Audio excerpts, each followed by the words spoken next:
दिल्लीतल्या आंदोलनाचा सोशल मीडियात मोठा प्रभाव दिसून आलाय। किंबहुना सोशल मीडियातल्या प्रभावामुळेच या आंदोलनाकडे जगाचं लक्ष वळलं। मात्र या आंदोलनादरम्यान तरुणाईनं वापरलेल्या भाषेवर अनेकांनी आक्षेप व्यक्त केला। ही जेनझीची भाषा आहे असं म्हणत अनेकांनी त्याला रफादफा करायचा प्रयत्न केला। काहींनी ही भाषा आक्षेपार्ह म्हटली, काहींना तो जेनझीचा कॉमन लिंगो वाटला, काहींना तो जेनझीचा संताप वाटला। काहीही असो, या भाषेची जोरदार चर्चा झाली। यावर प्रतिक्रियाही उमटल्या। खासदार कंगना रनौत यांनी या प्रकाराला जनरेशन गटर असं म्हणत हिणवलं। तिकडे केरळमध्ये हिंदुत्ववादी विचारवंत टी.जी. मोहनदास यांनी तर एक चीड येणारं वक्तव्य केलंय। जंतर मंतर सारख्या आंदोलनांमध्ये सहभागी होणाऱ्या धर्मनिरपेक्ष महिलांना सामूहिक बलात्काराचा आनंद मिळतो असं एक आक्षेपार्ह वक्तव्य त्यांनी केलेलं आहे। मुद्दा असा आहे की जेन झीच्या भाषेवर आक्षेप दाखवायचा असतो, मग जनरेशन गटर, बलात्कार प्रेमी ही कुठली भाषा आहे, याची वकिली होणार आहे का, हाच आहे आपला आजचा चर्चेचा विषय।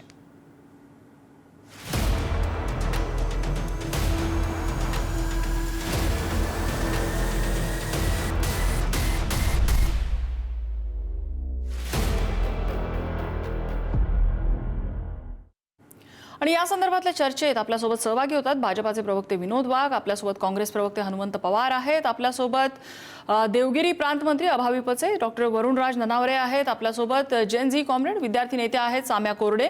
आपण चर्चेला सुरुवात करण्यापूर्वी ज्यावेळेला खासदार कंगना रनौत यांना प्रश्न विचारला होता त्यावेळेला त्यांची काय प्रतिक्रिया आली होती आपण ऐकूया।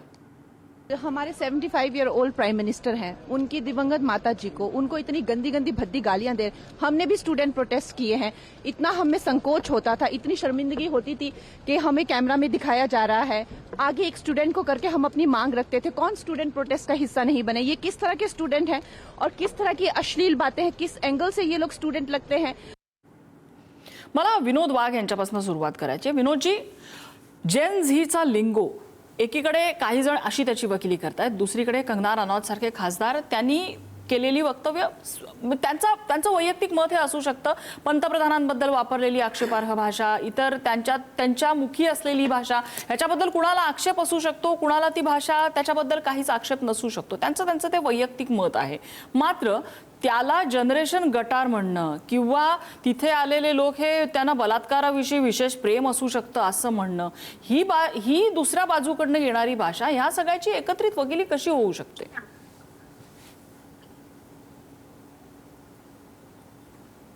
नम्रताजी, कुठल्याच वाईट भाषेचं समर्थन कुणीच करणार नाही, वाईट बोलण्याचं समर्थन कुणीच करणार नाही। परंतु आपण ज्या पद्धतीनं जंतर मंतरवरचं आंदोलन बघितलं असेल, त्या आंदोलनाच्या दरम्यान आपण विद्यार्थी सोडून द्या, विद्यार्थ्यांनी आंदोलन करणं हा त्यांचा अधिकार आहे आणि त्यांनी त्यांचा अधिकार त्या ठिकाणी वापरला पाहिजे। त्या दृष्टिकोनातून त्यांनी आंदोलन केलं पाहिजे, त्याला काही दुमत नाही, तो प्रत्येकाचा अधिकार आहे। परंतु आंदोलनाच्या नावाखाली आंदोलनामध्ये घुसलेल्या काही लोकांनी, त्यांना विद्यार्थी म्हणता येणार नाही, त्यांनी ज्या पद्धतीची भाषा त्या ठिकाणी वापरली, ज्या पद्धतीची शिवीगाळ या देशाचे सन्माननीय पंतप्रधानांना त्या ठिकाणी केली, या हिंदू धर्माबद्दल त्या ठिकाणी जी गरळ ओकली, अजूनही देशाबद्दल त्या ठिकाणी जी गरळ ओकली, देशाच्या सैनिकाबद्दल जे शब्द अपशब्द त्या ठिकाणी वापरले, पोलिसांबद्दल जे अपशब्द वापरले, अशा पद्धतीच्या भाषेचं समर्थन कुणीही करू नये। मग ते कुठल्याही पक्षाचे त्या ठिकाणचे पदाधिकारी असो, कुठल्याही पक्षाचे कार्यकर्ते असो, आपण तरी त्या मीडिया म्हणून आपण बघितलं असेल, मीडियाच्या महिला पत्रकारांबद्दल सुद्धा कशा पद्धतीची भाषा वापरली, मीडियाच्या इतर पत्रकारांबाबत सुद्धा कशी भाषा वापरली। या भाषेचं समर्थन करणारे असूच शकत नाही। फक्त निवड राजकारण म्हणून जर समर्थन करायचं असेल तर ते योग्य नाही आणि त्या ठिकाणी आंदोलन करणाऱ्या सगळ्याच लोकांना आपण दोष देत नाही, आंदोलन करणाऱ्या सगळ्या विद्यार्थ्यांना आपण दोष देत नाही। परंतु ज्या मुलांनी, म्हणजे त्यांना मुलं म्हणता येत नाही, त्या आंदोलनाच्या माध्यमातून मुलाच्या नावाखाली जे काही घुसखोरी केली होती, इतर पक्षाच्या लोकांनी पाठवलेले कार्यकर्ते म्हणा किंवा काही असतील, त्याचा शोध पोलीस घेतायत, समोर त्यांचे आपोआप सगळ्यांचं भांडाफोड होतोय कोण कोण होते तर। परंतु ते ज्या पद्धतीनं बोलले त्याचं समर्थन आपण तरी करू शकता का? किंवा कुठल्या राजकीय पक्षानं त्याचं समर्थन का करावं? ठीक आहे, आज या ठिकाणी भारतीय जनता पार्टी सत्तेत आहे, सत्ता ही काही कुणाचे कायम दावणीला बांधलेली नसती। उद्या प्रत्येक जण लोकशाहीमध्ये कुणी सत्तेत येऊ शकतो। जर सत्तेत बसल्यानंतर सत्ताधाऱ्यांवर अशाच पद्धतीची जर भाषा वापरायची असेल आणि त्याचं समर्थन विरोधी पक्षातले नेते जर करत असेल तर अत्यंत चुकीची गोष्ट आहे। अशा पद्धतीची भाषा कुणाच बद्दल वापरू नये। प्रत्येकाला आई बहीण असते, प्रत्येकाच्या आई बहिणीचा सन्मान आपण केला पाहिजे। आपण महिलांचा सन्मान करणाऱ्या देशात वावरतो। बर, साम्या आहेत आपल्यासोबत. साम्या विद्यार्थी नेत्या आहेत. साम्याजी, तुम्ही दिल्लीला गेला होतात का या आंदोलनादरम्यान, किंवा मुंबईत सुद्धा आंदोलनं झाली होती, त्यात सहभागी झाला होतात का? जशा प्रकारची भाषा सोशल मीडियामध्ये वापरली गेलेली आहे या तरुणाईकडनं, त्या भाषेचं तुम्ही समर्थन करताय का? आणि आता जी भाषा या तरुणाईचं वर्णन करताना वापरली गेलेली आहे त्या भाषेकडे तुम्ही कसं बघताय?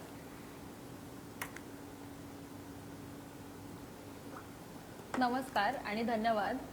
आणि सुरुवातीलाच तुम्ही मला विचारलत मी जाऊन आले का, तर हो, मी दिल्लीला जंतर मंतर इथे जाऊन आले. त्यानंतर मुंबईमध्ये जी आंदोलनं झाली त्या आंदोलनामध्ये पण मी सहभागी होते.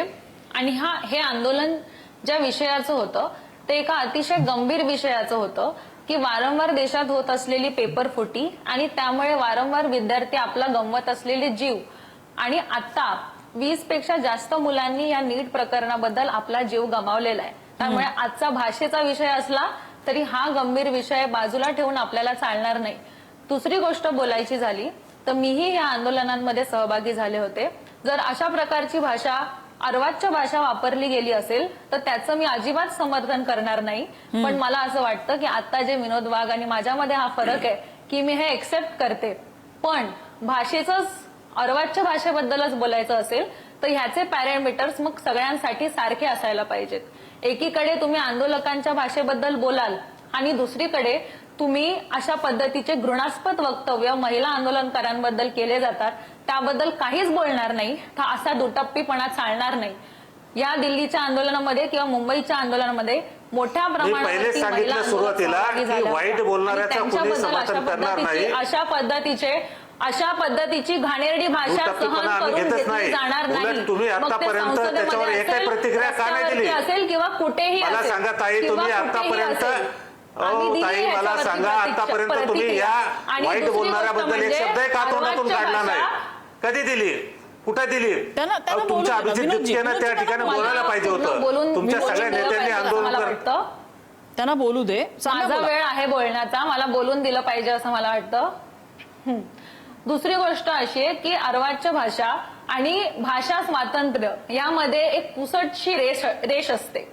या जनरेशननी आम्ही ज्या पद्धतीने बॅनर्स आणले होते त्यामध्ये एक प्रकारचा सरकॅझम, एक प्रकारचा उपहास दिसतो आणि उपहास हा खूप टोचतो. मग ह्या टोचल्या जाणाऱ्या भाषेमुळे तुमच्या पोटात दुखतंय का, ज्यामुळे सरकारला नमावं लागलं, आणि हे नमावं लागलं हे इगोवरती येतंय का, आणि म्हणून ह्या आंदोलनाला कुठेतरी दुसरं वळण देण्याचा हा डाव आहे असंच आम्हाला वाटतं.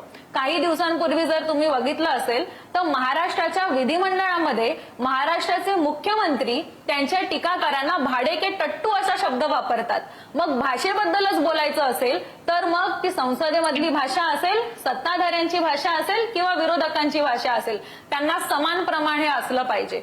आणि आंदोलकांबद्दल बोलायचं झालं तर त्यांनी अतिशय क्रिएटिव्ह शैलीमध्ये आणि सर्जनशीलतेने हे आंदोलन केलं होतं आणि अतिशय चांगल्या अभिव्यक्ती स्वातंत्र्याचा वापर करून आणलेले हातामध्ये पोस्टर्स होते, ज्याचं कौतुक होतंय, झालंच पाहिजे. आणि उगाच काहीतरी छोटे मुद्दे काढून हा जो अतिशय सिरियस विषय आहे की 2021 ते 2026 मध्ये देशभरामध्ये वेगवेगळ्या राज्यांमध्ये वेगवेगळे पेपर फुटी होत होत्या, तर ह्याबद्दल तुम्हाला काय बोलायचं आहे ना हे आधी सांगा. आणि आज पण ज्यावेळेस संसदेमध्ये ह्याबद्दल गंभीर प्रश्न पोलीस हिंसेबद्दल विचारले जात होते त्यावेळेस ही संसद तहकूब करण्यात आली. म्हणजे कोणत्याच प्रकारचं उत्तरदायित्व या सरकारला घ्यायचं नाहीये का असाही यामधून प्रश्न पडतो. ठीक आहे. आपल्यासोबत तरुण पिढीचं आणखीन एक प्रतिनिधित्व आहे. डॉक्टर वरुणराज मला दिसत आहेत आभाविपचे.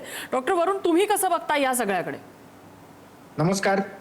मला असं वाटतं की सर्वात आधी आपल्याला ही गोष्ट लक्षात घेतली पाहिजे की ज्या वेळेला नीट यूजीचा पेपर लीक झाला होता आणि ज्या वेळेला ही परीक्षा रद्द करण्यात आली होती तर विद्यार्थी परिषद ही सर्वात पहिली संघटना होती जिने याबद्दल स्पष्ट भूमिका घेतली होती आणि पूर्ण देशभरात वेगवेगळ्या प्रकारची आंदोलनं केली होती, ज्यामध्ये आम्ही NTA जे न्यू दिल्ली येथे कार्यालय आहे त्या कार्यालयाच्या बाहेर पण विद्यार्थी परिषदेने आंदोलन केलं होतं. संपूर्ण राज्याच्या राजधानीमध्ये आंदोलन केलं होतं. प्रत्येक जिल्हा स्तरावर विद्यार्थी परिषदेने पुढच्या 2 दिवसात आंदोलन केलं होतं. तर पेपर लीक सारख्या गंभीर मुद्द्यावर विद्यार्थी परिषदेची भूमिका ही आधीपासून तशी स्पष्ट राहिलेली आहे. कॉक्रोच जनता पार्टी किंवा इतर संघटना ह्या विषयात उतरण्याच्या आधीच विद्यार्थी परिषदेने रचनात्मक आंदोलन आक्षेप ह्या इथे विषयावर केलं आंदोलकांच्या होतं. भाषेवर घेतला जातोय. बरोबर मी तेच सांगतोय की आपण जर विद्यार्थी परिषदेचं एकूण आंदोलनाचं हे बघितलं तर आपल्याला असं लक्षात आलं असेल की विद्यार्थी परिषदेने कुठेही अशी अभद्र भाषा किंवा अपशब्द वापरलेले नाहीये. म्हणून हे जे भारतीय सैन्य दलाविरुद्ध किंवा संविधानाच्या पदावर बसलेल्या लोकांविरुद्ध, पोलिसांविरुद्ध, सुरक्षा कर्मचाऱ्यांविरुद्ध जी काही हे भाषेचा वापर झालेला आहे, देशविरोधी भाषेचा जो वापर झालेला आहे तो अत्यंत चुकीचा आहे आणि विद्यार्थी परिषद या सर्व भाषेचा अतिशय स्पष्टपणे खंडन करते. विद्यार्थी परिषदेने नेहमीच रचनात्मक मार्ग आंदोलनांमध्ये निवडलेला आहे. जर आपण विद्यार्थी परिषदेचा इतिहास जर बघितला तर ह्या जगात झालेलं सर्वात मोठं जे विद्यार्थी आंदोलन आहे 1993 मध्ये विद्यार्थी परिषदेच्या नेतृत्वात ते झालं. 1,30,000 विद्यार्थी पूर्ण महाराष्ट्रातून मुंबई येथे आले होते आणि मुंबईच्या कुठल्याही पब्लिक प्रॉपर्टीला डॅमेज झाला नव्हता. आपल्या मागण्या त्यावेळेला अतिशय संयमाने आणि चांगल्या भाषेचा वापर करून शासनापर्यंत पोहोचवण्याचं काम विद्यार्थी परिषदेने केलेलं आहे. म्हणून मला असं वाटतं एक आयडियल आंदोलन कसं असलं पाहिजे हे विद्यार्थी परिषदेने मागच्या 78 वर्षांच्या त्याच्या प्रवासात दाखवलेलं आहे. विद्यार्थी परिषद नेहमीच रचनात्मक आंदोलन करते. त्यामुळे अशा भाषेला समाजात किंवा आपण ज्या संस्कृतीत वावरतो तिकडे कुठेही वाव देण्यास अर्थ नाही. जेनझी किंवा जेनझी लिंगोच्या नावाखाली किंवा ही युवा पिढीची पण भाषा आहे, अशा प्रकारच्या वरुण राज भाषेचा मला वापर एक करणं सांगा अत्यंत मला चुकीचं एक आहे. सांगा सत्ताधारी खासदारांनी तुमच्या पिढीला जनरेशन गटर म्हणणं हे तुम्हाला पटतं? नाही पटत ना, 100% नाही पटत. विद्यार्थी परिषद कुठल्याही राजकीय पक्षाला डिफेंड करायला इकडे आलेली नाही आणि म्हणून मला असं वाटतं की जर कुठल्याही पक्षाच्या कुठल्याही व्यक्तीने जर असे शब्द वापरले असतील तर ते चुकीचे आहे. कोणीही अशा शब्दांचा वापर या सर्व याच्यात केला नाही पाहिजे. हे विद्यार्थ्यांचं आंदोलन असं म्हणणारे जे काही लोक होते तर त्यांनी पण मात्र याचं उत्तर दिलं पाहिजे की प्रधानमंत्र्यांविरुद्ध अपशब्दांचा वापर कसा केला जातो, सैन्य दलांविरुद्ध अपशब्दांचा वापर कसा केला जातो, उमर खालिदच्या समर्थनार्थ गोव्यामध्ये कसं काय नारे दिले जातात किंवा धारा 370 तुम्ही पुन्हा जम्मू काश्मीरमध्ये लागू करावी, हे सर्व विषय कसे या विद्यार्थी आंदोलनात आले. मी स्वतः नीटचा ऍस्पिरंट राहिलेलो आहे. म्हणून नीटचा ऍस्पिरंट कधी ह्या सर्व गोष्टींचा विचार करत नाही. तर कुठेतरी हे आंदोलन हायजॅक झालं आणि एक वेगळ्या वळणाला नेण्याचं काम या सर्व लोकांनी या आंदोलनाला केलेलं आहे. ठीक आहे. मला हनुमंत पवार यांच्याकडे जायचं. हनुमंत पवार मला वाटतं 4-5 दिवस दिल्लीतल्या आंदोलनात होते, तिथे व्यासपीठावर सुद्धा होते, तिथल्या विद्यार्थ्यांमध्ये फिरलेत. हनुमंत पवारजी, तुमचा वैयक्तिक काय एक्सपिरियन्स आहे इथल्या विद्यार्थ्यांशी बोलताना, जाणून घेताना त्यांच्या भावना, ही जी भाषा त्यांच्याकडनं येत होती, त्यांच्याकडनं काही प्रतिकात्मक गोष्टी काही दाखवल्या गेल्या, काही विद्यार्थी तिथे डायपर्स घेऊन आलेले होते, काही विद्यार्थी काही पोस्टर्स घेऊन आलेले होते, काय त्यांच्या भावना होत्या? ही भाषा वापरण्यामागची त्यांची भावना काय होती? नम्रताजी, मी जे मुलांना लाठीचार्ज झाल्यानंतरच्या दुसऱ्या दिवशी आम्ही तिथं पोहोचलो आणि 4-5 दिवस जे आम्ही ते पाहिलं, मला माझाच आवाज येतोय. ठीक आहे, मी इकडे नीट करायला सांगते. तुमचा आवाज व्यवस्थित होतो, तुम्ही बोला, सलग बोला. तर त्या 4-5 दिवसामध्ये जे आम्हाला बघायला भेटलं तर त्याच्यामध्ये माझ्यासारख्या राजकीय पक्षामध्ये असलेल्या माणसाला खूप वेदना झाल्या की इतक्या वाईट पद्धतीनं या देशाच्या पंतप्रधानांविषयी या देशाची तरुणाई व्यक्त होते. हे खरं म्हणजे आपल्या सगळ्यांना आत्मपरीक्षण लावणारी गोष्ट आहे. ज्या पंतप्रधानांनी 56 इंची छाती म्हणून मतं मागितली होती त्या पंतप्रधानांना 56 इंचाची ब्रा घेऊन मुलं हिंडत असताना मला खरंच वेदना झाल्या. इतकी टिंगल, इतकी बदनामी या पंतप्रधानांची का होत होती ह्याच्यावर मानसशास्त्रज्ञांनी, पत्रकारांनी, तुमच्या माझ्यासारख्या राजकीय पक्षाच्या लोकांनी विचार केला पाहिजे. मला एक चित्र स्पष्ट आठवतं की एक चॅनलवाले विचारत होते मुलांना की काँग्रेस के वक्त में पेपर लीक होते थे, आप क्या करते थे? तर मुलं त्यांना डायपर दाखवत होती. मुलं म्हणत होती की तब हम डायपर में थे. तर मुलांचा निषेध व्यक्त करण्याचा, संताप व्यक्त करण्याचा, राग व्यक्त करण्याचा मार्ग हा राजकीय पक्षाचे कार्यकर्ते, आमदार, खासदार, प्रदेशाध्यक्ष, पदाधिकारी किंवा अँकर म्हणून तुम्ही आपल्या लोकांच्या चौकटीच्या बाहेरची त्यांची भाषा होती. त्या मुलांनी वापरलेली भाषा ही का वापरावी लागली ह्याच्यावर आपण सगळ्यांनी संयमानं विचार करणं मला गरजेचं वाटतं. दुसरी गोष्ट, आमचे भाजपाचे प्रवक्ते मित्र आमचे विनोद वाघ साहेब म्हणाले की ही भाषा कोणालाही मान्य नाही. काँग्रेस म्हणून आम्हाला ही भाषा मान्य नाही. पण सोनियाजींबद्दलची भाषा वापरणारे पंतप्रधान किंवा अमित मालवीय यांच्या सोशल मीडियाचा प्रमुख ज्यावेळेस गौरी लंकेशची हत्या झाल्यानंतर एक कुतिया कुत्ते की मौत मरी असं म्हणतो, त्यावेळेस भारतीय जनता पक्षाला या मुलांच्या भाषेबद्दल आता लढायचं काही कारण उरलेलं नाही. कारण त्यांचे आधीची लोक असतील की आताच्या त्यांच्या खासदार असतील, त्यांनी सुद्धा या मुलांबद्दल जी भाषा वापरली ती बघता आणि सरकारनं त्यांच्यावर हिंसेचा जो प्रयोग केला तो बघता याच्या पुढच्या काळामध्ये ही मुलं पंतप्रधानांबद्दल, भारतीय जनता पक्षाच्या लोकांबद्दल आणखी वाईट वागतील, आणखी वाईट भाषेमध्ये बोलतील याची भीती माझ्यासारख्या राजकीय कार्यकर्त्यांना आहे. या भाषेमुळे जर खरंच भाजपच्या लोकांना, केंद्र सरकारला वाईट वाटलं असेल, तथाकथित संस्कृती रक्षकांना वाईट वाटलं असेल, तर या मुलांशी त्यांनी संवाद साधावा, त्यांना सामोरे जावं, त्यांना समजून घ्यावं आणि त्यांची भाषा अशी का आहे याच्याबद्दल त्यांचं समुपदेशन करावं. याच्यासाठी त्या नागपूरचे जे IAS ऑफिसर आहेत, IPS ऑफिसर, विश्वास नांगरे पाटलांची वाटलं तर तिथं नेमणूक करा, कारण त्यांना जेएनजीची खूप काळजी लागलेली आहे. त्यामुळे विश्वास नांगरे पाटलांची कमिटी नेमावी, या मुलांच्या समोर त्या कमिटीला लावावं आणि या मुलांना चांगली भाषा या सरकारनं खुशाल शिकवावी. आम्ही त्यांचं समर्थन करू. विनोदजी, भाषा आणि त्यातली उपहास आणि उपमर्द ह्याच्यातली जी काही थिन लाईन आहे, ते थिन लाईन सगळ्याच राजकीय पक्षांना लागू पडते आणि अनेक राजकीय पक्षातल्या लोकांनी चालवलेली तोंड आम्ही सगळ्या माध्यमांनी त्याच्यावर वारंवार केलेल्या चर्चा सगळ्यांच्या समोर आहे. त्याच्यामुळे मुद्दा असा आहे की चर्चा ज्या वेळेला जेएनजीची आपण करतो त्यावेळेला संसदेमध्ये वापरली जाणारी भाषा त्याच्यावर बोट उठणार की नाही. आणि जो प्रश्न आता साम्यांनी उपस्थित केला, साम्यांनी सरळ तुम्हाला हा प्रश्न विचारलेला आहे जेएनजीकडनं, आमच्या भाषेवर ज्या वेळेला तुम्ही बोलता संसदेतल्या तुमच्या भाषेचं काय?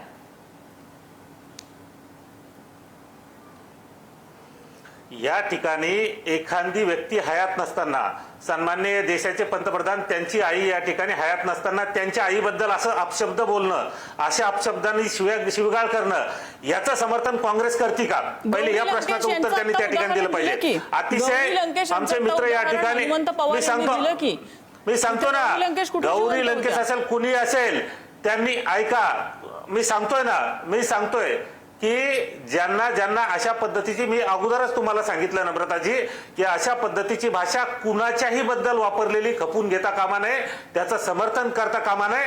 हनुमंत पवार आमचे मित्र आहेत, ते अतिशय चांगल्या पद्धतीने बोलतात, पण या ठिकाणी मात्र ते गोल गोल भूमिका मांडतायत. उद्या जर तुमच्या नेत्याबद्दल आणि त्यांच्यात एखाद्या महिला नेत्याबद्दल जर अशा पद्धतीची भाषा वापरली तर तुम्ही अशाच पद्धतीचं उत्तर देणार आहे का?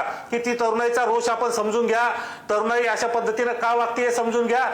त्या तरुणाईवर संस्कार लावणं हे आपलं काम आहे, आपण समजू शकतो, परंतु तरुणाईनं सुद्धा त्या ठिकाणी आपल्या शब्दाला मर्यादा दिल्या पाहिजे, आवर घातली पाहिजे. आणि आंदोलन करताना उलट तुम्ही अशा पद्धतीचे जर शब्दाचा प्रयोग त्या ठिकाणी करत असेल, त्या आंदोलनावरचा फोकस त्या ठिकाणी हलतो. तुम्ही आंदोलन करा, मी सांगतो ना, आंदोलन करण्याचा अधिकार तुम्हाला आहे, तो लोकशाहीने तुम्हाला दिलेला आहे. ज्या मुद्द्यासाठी तुम्ही आंदोलन करता, उलट अशा माध्यमातून तो मुद्दा बाजूला जातो, तो मुद्दा भरकटला जातो आणि तुम्ही तिसरीकडे त्याला नेऊन घालता. आणि हे तिसरीकडे नेऊन घालण्याचं काम हेच या ठिकाणी मुद्दाम करतायत. आज संसदेमध्ये परीक्षा सुधारक विधेयक मांडत असताना त्याला विरोध होतो. का नाही या विधेयकाला त्या ठिकाणी समर्थन दिलं गेलं? का नाही सर्वानुमते त्या ठिकाणी विधेयक पारित करण्यात आलं? कारण यांना माहित आहे काही लोक घुसवायची, या सगळ्यामध्ये असे प्रकार घडून आणायचे आणि मग सरकारच्या विरोधात आंदोलन उभं करायचं. सरकारच्या विरोधात तुम्ही एक नाही 10 आंदोलन उभं करा. मी वारंवार सांगतो तो तुमचा अधिकार आहे, परंतु मुद्दा रस्त्यावरचा पण. नम्रताजी मला एक सांगा, नम्रताजी मला एका वाक्यात सांगा, कुणी माझ्यासारख्या एखाद्या व्यक्तीनं किंवा कुणी तुम्हाला जर आई बहिणीवरून शिवी दिली, तुम्ही ते मान्य करसाल का? तुम्ही त्याला एक सोप्या पद्धतीने त्याला काहीतरी त्याच्यावर पांघरून घालसाल का? की नाही तो त्यांचा राग होता, माझं काहीतरी चुकलं असेल म्हणून शिवी दिली असेल, असं तुम्ही मान्य करसाल का? तुम्हाला हे मान्य राहील का? ज्या पद्धतीचा महिला पत्रकाराचा त्या ठिकाणी विनयभंग झाला, हे तुम्हाला त्या ठिकाणी मान्य आहे का? पत्रकारांना कशा पद्धतीची भाषा वापरली ते तुम्हाला मान्य आहे का? महिला पोलिसांचा विनयभंग झाला ते तुम्हाला मान्य आहे का? आणि उलट काही खोटा, चांगल्या जबाबदार नेत्यांनी त्या ठिकाणी खोटा नेरेटिव्ह पसरवण्याचं काम केलं, विनाकारण खोट्या अफवा पसरवण्याचं काम केलं. जी गोष्ट बोलली नाही अशा गोष्टी सुद्धा त्या ठिकाणी दाखवल्या जातात, अशा गोष्टी सुद्धा जबाबदार नेत्याकडून मांडल्या जातात. हे लोकशाहीसाठी चांगलं नाही. तुम्ही एकीकडे लोकशाही म्हणता आणि दुसरीकडे लोकशाहीची गळचेपी तुम्ही करता. त्यामुळं भारतातली सगळी जनता आणि जेएनजी सुद्धा हे बघतायत. त्या ठिकाणचे जे काही जेएनजी होते ते आंदोलक होते, ते म्हणजे संपूर्ण भारत देश नाही, ठीक आहे, भारतातल्या युवकांचं प्रतिनिधित्व करणारे ते काही युवक असतील, परंतु त्या ठिकाणी ज्या पद्धतीची त्यांची वागणूक होती, ज्या पद्धतीची त्यांची भाषा होती आणि ज्या पद्धतीनं त्यांनी पोलिसावर त्या ठिकाणी अटॅक केला आणि संसद उडून द्यायची त्या ठिकाणी भाषा केली, त्या पद्धतीच्या लोकांना, भारताच्या त्या युवकांना, मी तर वारंवार म्हणतो ते युवक नव्हते, ते जे कोणी होते त्यांना या भारतातले युवक सुद्धा पाठिंबा देणार नाही. बाजू सुद्धा असते. कसं आहे, मी याच्यामध्ये विरोधकांची किंवा सरकारची कुणाचीही सख्खी नाहीये. मी एक पत्रकार, दुसरी बाजूच्या अगोदर मी जेनजी इतकी तरुण सुद्धा नाहीये. मला फक्त एक सांगा, बघतीये, मला फक्त एक सांगा. असं आहे, तुम्ही प्रश्न विचारला की एखाद्या नम्रताजी, त्या जेनजीला संस्कार देणं तुमच्या आमच्या सगळ्या पिढीचं काम तुम्हाला आहे. विचारते, या तरुणाईला ज्यावेळेला नीटचा पेपर फुटला तेव्हा त्यांना ते मान्य होतं का? पण त्यांना ऑप्शन नव्हता ते मान्य करण्याशिवाय. ज्या वेळेला या देशामध्ये पेट्रोलमध्ये इथेनॉल मिसळलं जातं आणि त्यानंतर जनतेवर तो निर्णय थोपवला जातो की आता 20% तुम्हाला आता पेट्रोल स्वीकारायचंय, त्यावेळेला त्यांना मान्य आहे का हा प्रश्न सुद्धा विचारला जात नाही. पण त्यांना ऑप्शन नसतो ते मान्य करण्याशिवाय. या देशामध्ये ज्या वेळेला पूर येतो, आम्ही तुम्हाला कर्जमाफी पक्षावर आरोप केले, मला उत्तर द्यायची संधी द्या. माफी मिळत नाही. कधी कधी कधी असे अनेक महिने प्रश्न विचारल्यानंतर त्यांना कधीतरी एकदा ती कर्जमाफी मिळते, तारीख पे तारीख नंतर. त्यांना पर्याय नसतो त्यांना त्यावेळेला. काय करतात त्यावेळेला? बऱ्याच गोष्टीमध्ये त्यांना ऑप्शन नसतो. देशातल्या नागरिकांना ऑप्शन नसतो. अनेक ठिकाणी त्यांचा संताप असतो, अनेक ठिकाणी या देशातल्या नागरिकांचा संताप असतो. आज फक्त जेनजीचा संताप बघितलाय आपण. आज नम्रताजी वेळ जातोय.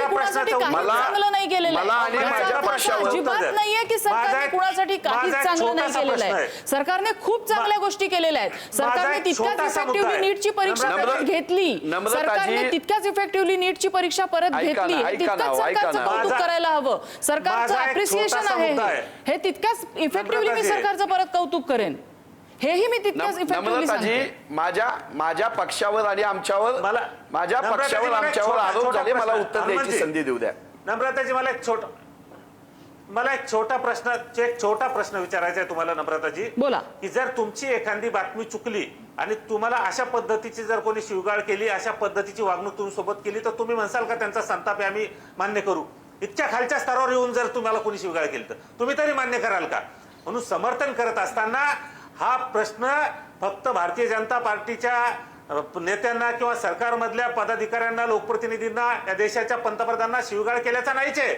उलट आपण कुठल्या दिशेने जातोय, भविष्यात आपण काय आपल्या समोर वाढून ठेवतोय, कशी परिस्थिती भविष्यात आपल्या समोर येऊ शकते, आणि ही काय फक्त एकट्या भारतीय जनता पार्टीची किंवा सत्ताधाऱ्यांची जबाबदारी नाही, तुमची आमची सगळ्यांची जबाबदारी आहे. देश आपण कुठल्या दिशेला नेतोय? फक्त निवड राजकारणासाठी आणि सत्तेमध्ये बसण्यासाठी. पुन्हा एकदा तुम्हाला एक सांगतो, पुन्हा एकदा विनोदजी तुम्हाला आम्ही या बाबतीत झालेली शिवीगाळ, देशाच्या पंतप्रधानांबद्दल किंवा कुठल्याही व्यक्तीबद्दल झालेलं आक्षेपार्ह अपमानास्पद वक्तव्य, देशाच्या आर्म्ड फोर्सेस बद्दल, देशाच्या संविधानाबद्दल कुठेही झालेलं अपमानास्पद वक्तव्य, ह्याची आम्ही कुठेही वकिली करत नाही. कुठलीही आक्षेपार्ह भाषा, याची आम्ही कुठेही वकिली करत नाही. पण आता या आंदोलनाच्या दरम्यान जो काही संताप आपल्याला बघायला मिळाला, त्यामागचं कारण काय आहे ते आपण शोधणार आहोत की नाही? मला साम्या यांना त्याच्याबद्दल थोडक्यात विचारायचंय. साम्या, बोला. नम्रताजी, माझ्या पक्षावर त्यांनी थेट आरोप केले. नम्रताजी, आमच्यावर आरोप केले. संधी द्या बोलायला. 5 मिनिट सलग मी त्यांचंच ऐकतोय. बरं साम्याजी, मी येते आपल्याकडे. हनुमंत पवार. साम्याजी, मी आपल्यावर कन्क्लूड करेन. हनुमंत पवार, थोडक्यात.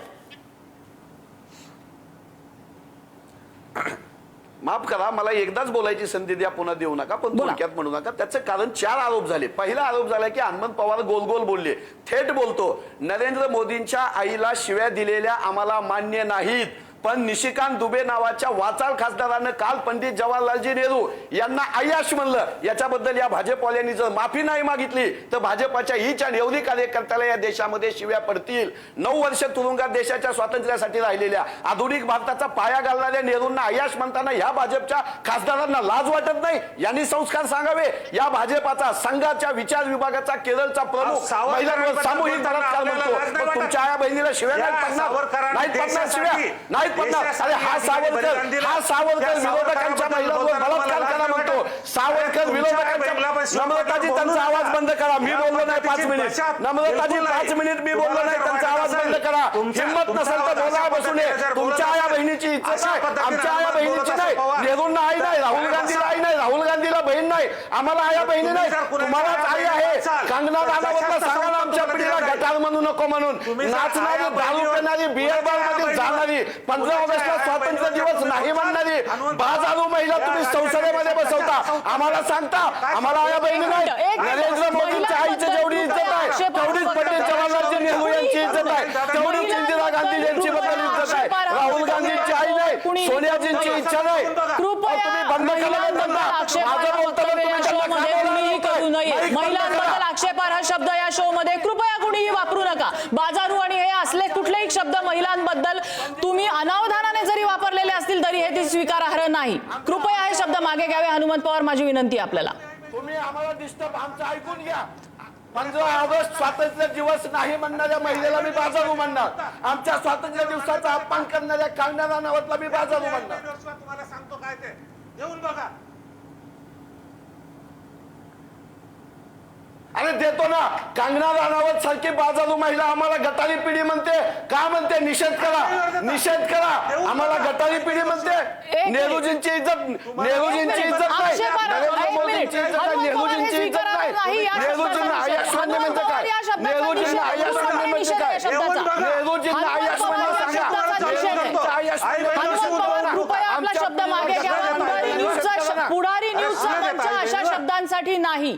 पुढारी न्यूजचा मंच अशा शब्दांसाठी नाही. तुम्ही तुमच्या खासगी व्यासपीठावरनं असे शब्द वापरावे. हनुमंत पवार, पुढारी न्यूजचा मंच अशा शब्दांसाठी नाही. तुम्ही तुमच्या खासगी मंचावरनं असे शब्द वापरावे. नेहरू यांना आयाश म्हणणाऱ्यांचा निषेध केला का? तुम्ही निषेध करताना सुद्धा कृपया निषेध करताना सुद्धा आपण योग्य शब्द वापरावे. एका महिलेबद्दल आपण कृपया सभ्य शब्द वापरावे. विरोधक असले म्हणून काय झालं? त्या ठिकाणी सभ्यता असावी. आज आपण भाषेच्या सभ्यतेबद्दल चर्चा करतोय. ती सभ्यता आपण कृपया सोडू नये. शब्द मागे घ्यायला लावा. नेहरूजींना आयाश म्हणणाऱ्यांना, या देशाच्या माजी पंतप्रधानांना आयाश म्हणणाऱ्यांचा शब्द मागे घ्यायला लावा. तो अय्याश शब्द ज्यांनी वापरलेला आहे तो मागे घ्यायचा की नाही हा त्यांचा प्रश्न आहे. तो संसदेत वापरलेला आहे. ही देशाची संसद नव्हे.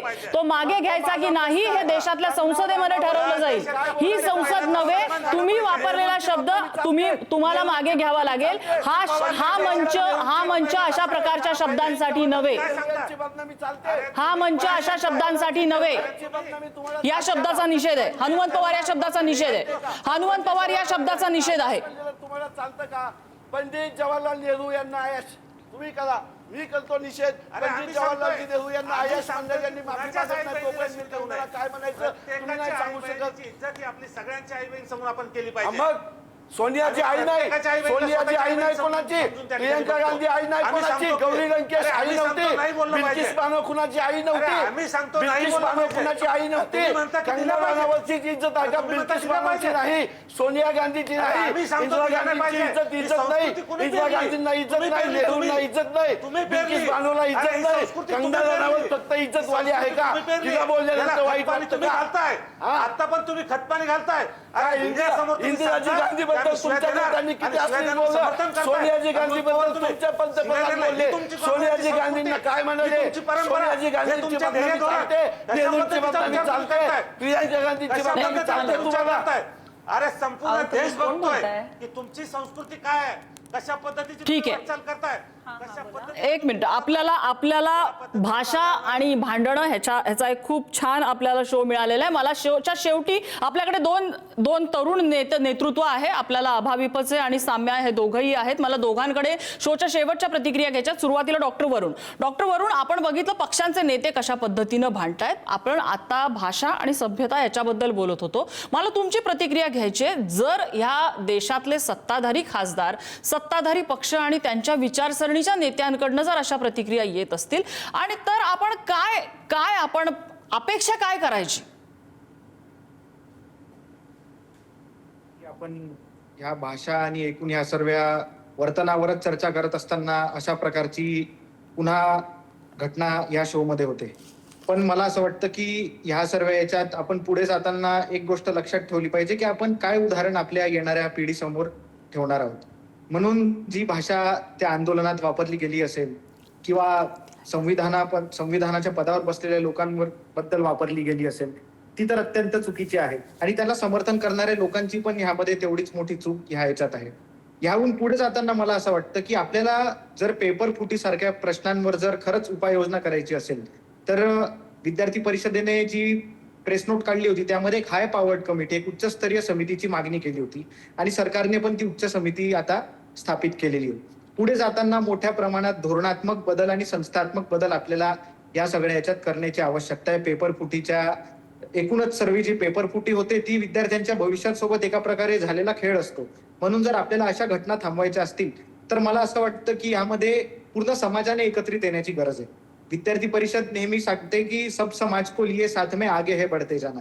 मग त्यामध्ये सत्ताधारी पक्ष असेल, विरोधी पक्ष असेल, विद्यार्थी संघटना म्हणून अखिल भारतीय विद्यार्थी परिषद असेल किंवा सामान्य विद्यार्थी असतील, मला असं वाटतं या सर्वांनी एकत्रित येऊन या विषयात चांगल्या पद्धतीने रचनात्मक आंदोलन करून आपल्या मागण्या चांगल्या भाषेत पुढे ठेवून या सगळ्या याच्यात पुढे जाण्याची आवश्यकता आहे. त्यामुळे त्यासाठी कुठलाही अपशब्द किंवा अभद्र भाषा वापरण्याची गरज नाही. बर, साम्या मुद्दा आहे भाषेचा.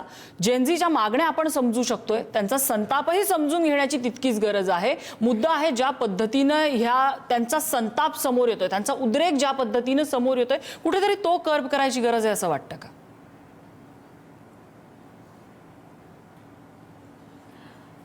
जसं मी म्हटलं की ह्या आंदोलनामध्ये जो गेला नाही त्याला तिकडच्या ह्या भूल चूक करणाऱ्या ज्या गोष्टी आहेत, म्हणजे ह्याला वेगळं वळण देणारं एक नरेटिव्ह आहे, ते पसरवलं जात आहे, तेच फक्त त्यांच्यापर्यंत पोहोचलंय. जो व्यक्ती त्या आंदोलनात गेला असेल माझ्यासारखा, त्याला तिथे कळलं असेल की त्यांच्या हातातल्या एकेका पोस्टर्स मध्ये किती सामर्थ्य होतं. भारतीय संविधानाचे पुस्तक असेल किंवा त्याचे पोस्टर्स असतील ते आणले होते. आपल्या अभिव्यक्ती स्वातंत्र्याच्या चौकटीत जे अभिव्यक्ती स्वातंत्र्याला अपेक्षित आहे अशा पद्धतीचे पोस्टर्स तिकडे आणले होते.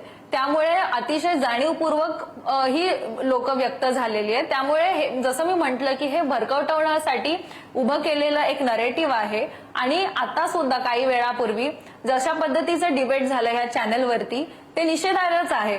कारण असं आहे की आता आम्ही नवीन पिढी आहोत आणि आम्ही ह्याच काळामध्ये जन्मलेलो आहोत. हेच सरकार पाहिलेलं आहे आमच्या समजुतीच्या काळापासून. आणि अशा पद्धतीची भाषा, अशा पद्धतीची चर्चा, एकमेकांवरचे डाव प्रत्यारोप ह्याच्या पलीकडे आम्ही गेलेलो आहोत. आणि आम्ही खूप कठीण प्रश्न या व्यवस्थेला विचारतोय. आम्ही एका मंत्र्यांचा राजीनामा मागितला, आम्ही नीट परीक्षेबद्दल प्रश्न विचारले, पण फक्त एका राजीनाम्यानंतर प्रश्न संपत नाहीत ही समज देखील आम्हाला आहे. नीट परीक्षा ही केंद्रीय पातळीवरती घेतली जाते, त्याच्यामध्ये अत्यंत स्पर्धा आहे. आणि हे होत असताना प्रायव्हेटायझेशन इतकं वाढलेलं आहे की एम्स सारखी जी इन्स्टिट्यूट आपल्या देशामध्ये आहे त्यामध्ये किती जागा सरकारी मेडिकल कॉलेजेसच्या आपल्या देशामध्ये आहेत विद्यार्थ्यांना देण्यासाठी, हा खरा प्रश्न आहे.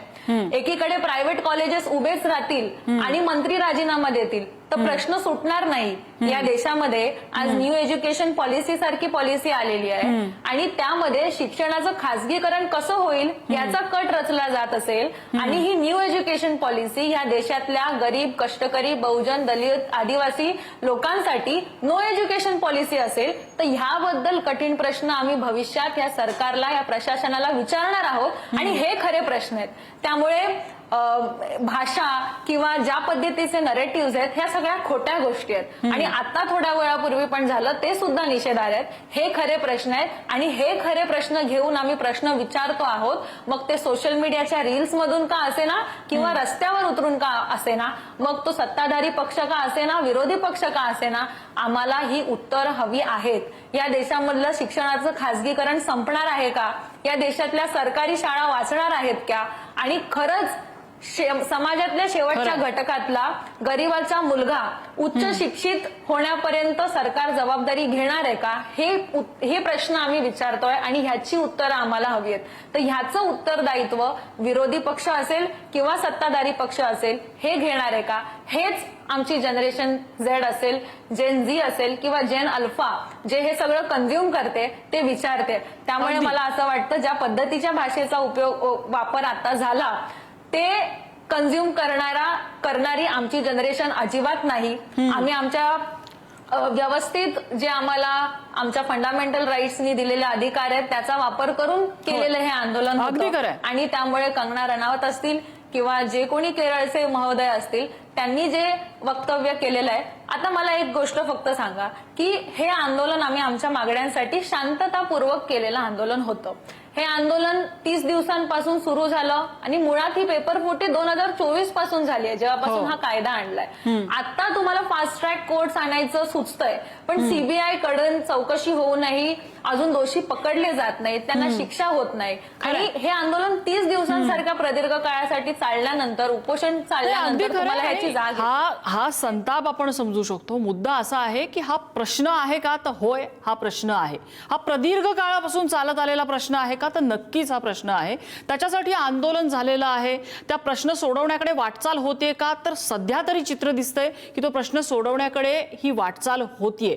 मुद्दा असा आहे की या घडीला ज्या गोष्टीकडे बोट दाखवलं जातंय ती म्हणजे या जेन झीची भाषा. कसं आहे की आंदोलन करताना ती एनर्जी, तो व्हाइब खूप हाय असतो. अशा वेळेला उपहास आणि उपमर्द ह्याच्यामध्ये खूप पातळ रेषा असते. काही वेळा ती क्रॉस केली गेली आहे का, मग त्याचा वापर कोणी करतोय का, ही एक गोष्ट असते जी खूप डेंजरस असते. जिचा वापर केला गेला तर कदाचित त्याला वेगळं वळण देता येऊ शकतं. तसं काहीच या आंदोलनाच्या बाबतीत होतंय का याचा विचार करायची गरज आहे. किंवा त्या मार्गाने कुणी या आंदोलनाचा चुकीचा वापर करतंय का याचाही विचार करायची गरज आहे. या चर्चेसाठी आपल्याला सगळ्या मान्यवरांनी वेळ दिला. सगळ्यांचा आभार. पुन्हा एकदा आम्ही पुढारी न्यूजचा स्टँड स्पष्ट करतोय, कुठल्याही चुकीच्या भाषेची आम्ही वकिली करत नाही. पंतप्रधान, या देशाचे आर्म्ड फोर्सेस, संविधान या कुणाबद्दलही चुकीची भाषा वापरणं हे चूकच आहे. पुन्हा एकदा इथेच थांबतोय.